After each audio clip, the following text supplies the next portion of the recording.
Hi, it's me again with Corel Draw Tips and Tricks. I just did a video earlier this evening on this, and I should call this video, You Never Know What You're Going to Get Till You Try. That looks like it maybe took you hours to draw, and it's not that special, but here's the original. I'm going to make it smaller in size and hit P. Matter of fact, I'm going to have to make it a little bit smaller than that. And I'm going to hit P is the key. Control D and make a duplicate and rotate it 90 degrees. And look at that.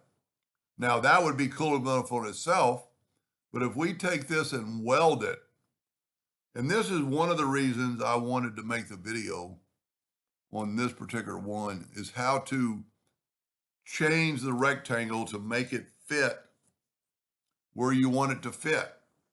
Do you want it to fit right there, or do you want it to fit on the diamonds? Let's make it a little bit bigger so it's closer to the diamonds. I'm going to hold down the shift key. And you can see I'm pretty close to the diamonds. But you can't, well, I'm almost dead on. You can't move it when you have that four-sided box. You're just going to move the whole box. So when you're in the center of the page, you can get a two-sided arrow. And then when you do that, you can actually move it over to that node. And that did not change the top line. But you can't do it from here. You have to do it from here. And you know, that one's, I'm gonna have to actually zoom in. That one's actually really close. But once you have the two-sided arrow, you can move left or right to get it on that node. Now the side walls are gonna be skinnier than the rest, but we're gonna kind of play with that. And I'm doing this so I can intersect it equally. Well, I got really close on all of them. But see, I can't see it till I do the two-sided arrow.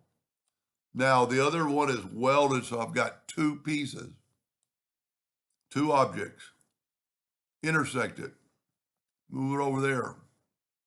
That alone is pretty cool. Now, the sides are half the size of the other ones. But let's make this thing something even, like 10 inches. And let's change our nudge factor on 10. And watch this. Now I'm going to make those interior parts the same size. I'm going to go in and take this and weld it.